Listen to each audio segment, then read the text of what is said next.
En las primeras décadas del siglo XVI, Enrique VIII estaba cansado de Catalina de Aragón. Llevaban 20 años juntos, hasta tuvieron una hija. Enrique VIII hace rato que estaba mirando con ojos infieles y cochinos a Ana Bolena. Pero había un problema muy grande para el rey. No se podía divorciar de Catalina porque su religión no se lo permitía. Le pidió por favor al Papa Julio II que hiciera una excepción, pero el Papa dijo que no. A Enrique, por supuesto, le molestó la respuesta y decidió separarse completamente de la Iglesia Católica para empezar su nuevo movimiento, la Iglesia Anglicana, que era exactamente lo mismo, con las mismas tradiciones, las mismas creencias, pero con la única diferencia de que ahora te podías separar. Enrique VIII, antes de divorciarse, consultó a varias personas para tomar una decisión, sobre todo a Tomás Moro, que era una especie de consejero, casi como un amigo del rey. Moro, con miedo, quiso ser fiel a sus principios católicos y dijo que no podía apoyar un divorcio. Esta negación fue importante, ya que Tomás era una persona conocida en la época y su opinión tenía mucho peso. Enrique intentó persuadirlo, ascendiéndolo socialmente para que comparta el divorcio públicamente, pero Moro siguió negándose a cambiar de perspectiva. Mientras tanto, el Papa, pendiente de ver con quién se acostaba Enrique, le mandó una carta diciendo de que estaba estrictamente prohibido volver a casarse, que por favor no lo hiciera y no denigrara las tradiciones católicas. Pero Enrique no le hizo caso ni a Tomás ni al Papa. Se divorció y Ana Bolena quedó como reina. La negativa de Moro le costó la libertad y fue un verdadero escándalo en la época, pero el rey no lo podía matar así como así. La figura de Enrique se podía ver manchada, pero su rabia ganó y condenó a muerte a Tomás. Este recibió su condena con alegría y dijo: "Este es mi parecer en el que moriré con el fervor de Dios". Moro, a pesar de tener esposa y una hija, prefería morir por su fe. Cuando llegó al lugar donde lo iban a matar, lanzó un grito que se escuchó por toda la plaza, recalcando que moría por la fe católica. Oró en voz alta y oró también por Enrique. Tomás quedó sin cabeza el año 1535, dejándonos su gran legado, Utopía. En este libro, escrito en 1516, Tomás imagina un lugar perfecto, en donde todos viven en armonía. Como dato, Utopía significa ningún lugar, es decir, que el escritor sabe que la cultura descrita en su texto es imposible de encontrar. La idea surge de un fuerte descontento cultural. Habían casos de corrupción, los reyes no se preocupaban por el pueblo, la gente tenía nula participación social y política. Pobres soldados iban a la guerra por intereses ajenos. Además, el inútil lujo estaba presente en todos los estratos sociales. Todos querían andar con anillos de oro, collares y ropa de la mejor seda, dejando de lado la exploración interna y externa. Es por esto que en su texto, en base al descontento y al pésimo funcionamiento de su mundo, crea este otro mundo, un mundo utópico. Pero ¿qué hay en el interior del libro? Todo comienza con Tomás Moro como personaje de su libro, caminando por una de las calles de su ciudad, cuando de repente ve a su amigo Pedro. Pedro está distraído conversando con otra persona de aspecto aventurero y vagabundo. Tomás se acerca a saludar y se presenta ante esta nueva persona como lo amerita la cordialidad de la época. El aventurero se llama Rafael. Es un viajero marítimo que compartió personalmente con Américo Vespucio, que además tiene la misma habilidad de reflexión de Platón y espíritu aventurero de Ulises. Tomás le interesa a este personaje y termina invitando a los dos al patio de su casa y seguir conversando. Es importante aclarar que Rafael es el protagonista de esta historia y todo el libro se basa en sus experiencias. De hecho, una de ellas fue en Inglaterra, cuando tuvo una particular conversación con un anciano que estaba a favor de azotar a los ladrones. Rafael lo cuestiona diciéndole que no sería necesario azotar si la gente no se viera en la necesidad de robar, que más que atacar a los ladrones, hay que atacar la necesidad de serlo. Pero el anciano le responde que había que tener mano dura con los delincuentes, que disfrutaba viendo castigados a 20 ladrones crucificados en la misma cruz. Rafael, prepotente, le contesta que también habría que hacer lo mismo con los poderosos, con los que están coludidos en el mercado. Agrega que uno de los factores de la delincuencia es el lujo innecesario que quiere poseer la gente, que muchas veces no se roba por necesidad de comer, que la gente tiene la cabeza podrida por tanto putero, taberna y jugar juegos nefastos como las cartas o los dados. ¿De qué se quejan si dejamos a los niños hacer estas actividades y después los castigamos por sus malas costumbres?, dice Rafael al anciano. Entonces, ¿cuál es la solución?, le preguntan a Rafael en su discusión en Inglaterra. Cuenta que una vez fue a Persia y encontró una tribu conocida como los politeritas, que era un pueblo que vivía en comodidad pero sin lujo. Se preocupaban por la felicidad. En este país el robo se castigaba solo devolviendo lo robado, y además se le condenaban a trabajos forzados. Si trabajan bien, los tratan bien dentro de sus celdas, y si lo hacen mal, los azotan. Todos los delincuentes están vestidos del mismo color y se les hace un corte en la oreja para marcarlos. Pero no tomaron en serio las palabras de Rafael.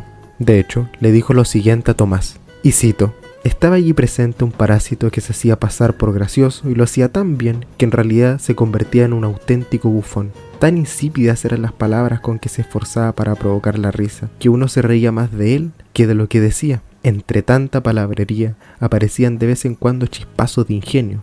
Se cumplía en él el conocido refrán: tantas flechas le tiró que a Venus al fin le dio. Rafael termina su historia en Inglaterra y le comenta a Tomás que se debería establecer una ley para poner un límite a la cantidad de riqueza que una persona puede acumular. Pero para esto hay que saber que estos cambios son graduales y que hay que tener paciencia. Seguir el ejemplo de los utopianos, por ejemplo.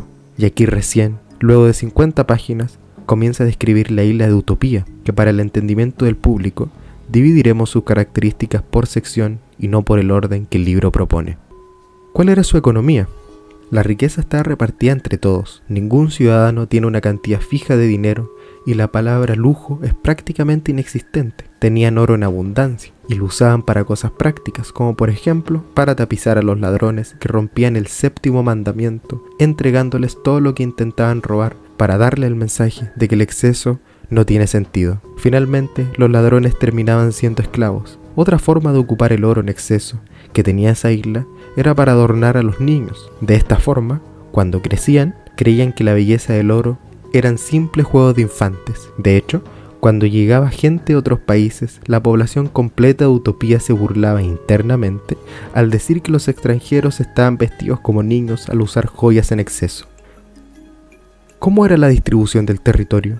La isla se extiende unos 200 kilómetros cuadrados. Hay 54 ciudades que están construidas de la misma forma y con las mismas leyes. Todos pueden entrar a la casa de cualquiera en cualquier momento. Cada 10 años cambian de casa por sorteo. Si una familia tiene terrenos que no usa, el gobierno se los quita inmediatamente y usa el terreno para trabajarlo. ¿Cuál era la política de esta isla? Por cada una de las 54 ciudades, enviaban a 3 representantes a la ciudad central a conversar cosas sobre el orden de la isla. Los temas serios, el Senado los resuelve al día siguiente en el que se presentan. Así evitan decir lo primero que se les viene a la cabeza, porque después tercamente se ponen a defender lo primero que piensan, defendiendo su amor propio y dignidad al ganar un debate que preocuparse por el pueblo de Utopía. ¿Cuál era la religión de esta isla? No profundizan mucho en este tema, pero todos los integrantes de la isla de Utopía creían en el sumo hacedor que dejó la máquina del mundo para que el hombre lo contemplara, amando siempre a los curiosos. No creían en el destino ni en la astrología. Los movimientos de las estrellas no podían, bajo ninguna circunstancia, predecir el futuro. ¿Cómo era la cultura de Utopía?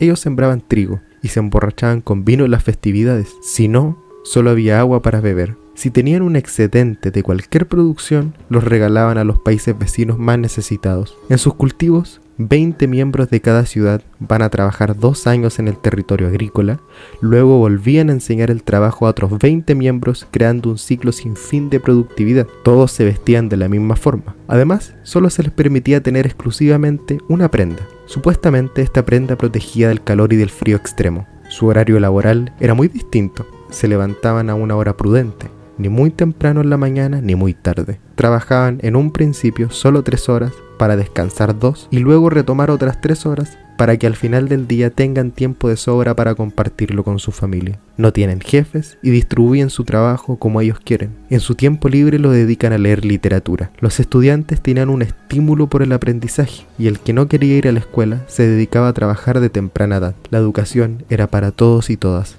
La familia podía tener entre 10 a 16 hijos, pero no todos son concebidos por los padres, sino que se reparten los hijos hasta que todos tengan la misma cantidad de niños por familia. Los esclavos y ladrones se dedicaban a hacer tareas que nadie de los utopianos quería hacer, como por ejemplo, matar animales y distribuir sus partes del cuerpo. Cuando los utopianos cenaban, siempre leían una frase relacionada a la moral de la isla para que todos participaran y opinaran, incluso los niños.